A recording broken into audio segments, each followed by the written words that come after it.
जिहेतु फैबाय थानाय समावहाय हाग्रामा बा बिपिएफ सरकारा फैखाला बेखायनो बिनिफ्राय फ्रेसनि रोदाया बुरखुजागोन सरन बर' बिथांनि रोदाया बुरखुजागोन बे रोखा नैबे मार्चआवहाय जि फैनो गोनां बेवहाय निस्सय बियो पास जागोन होननानै खोनादों आरो आं सोंदोंबो माखासे जोंनि दिनै जाहा एमपि सानै दङ बिथांमोनखौ दाख्लै लोगो मोन्दोंमोन दिनै बे गासैबो रेडि जानानै दङ आरो निस्सय जागोन होननानै जोंनो आसा होदों बेखायनो मिजिंथिदों आरो नोंथांमोनाबो फकास खालामबाय था नुवाथारि आनान गसाइनि खाथियाव आरज गाब रायजो राजाफोरखौ सांग्रां खालाम नङा होमबा जोंनो एनिहाउ बिटिआर सुक्तिनि आबुं जाफुंनायखौ जों लुबैयो 60टा समस्ति जानांगोन नङाबा बेयाव गोजोन फैनाय नङा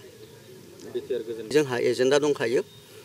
सरकारनि जि सुक्तिनि गेजेरजों मोननाय दफाफोर बे स्टेप बाय स्टेप थांबाय थागोन आरो बेनिफ्राय जोंनि जिखिनि बिटिआर सरकाराव जोंहा दिनै आसनिफोर दङ जिखिनि आसनि दङ नोंथांमोना खोनाबाय थादों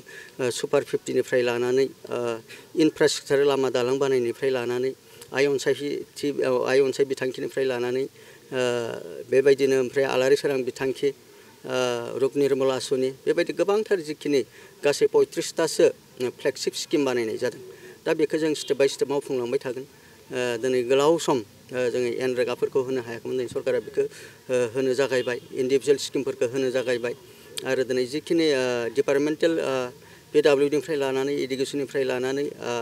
बेबायदिनो एग्रिकालचार डिपार्टमेन्टनिफ्राय लानानै बिभिन्न जिखिनि 47 डिपार्टमेन्ट दङ बे स्किमफोरा दिनै सोलिबाय थादों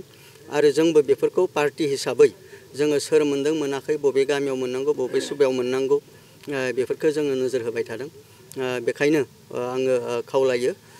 रायजो राजाखौ जाहाथे बिथांमोना मोनसे गोजोन नोजोरजों धर्ज हमनानै थानांगौ आरो जोङो जिखिनि जाय बिथांमोना जि आसनिखौ मोननांगौ जों होनो नाजागोन आरो बेयावहाय सहयोग होनांगौ सोरबा मोनाखैबा खोन्थाना होनांगौ बेबायदि जोंनियावहाय जिखिनि एजेन्डा दङ सरकारि हिसाबै जोङो मावबाय थादों आरो धनस्रि समस्ति हिसाबै जोङो दिनै फ्राय नोंथांमोना मिथिगौ थांनाय 5 बोसोरावहाय रबार्ट नार्जारि दंमोन आथिखालाव प्रेस मसाहारि बिथाङा दङ थ' 10 बोसोर धनस्रि समस्ति हिसाबै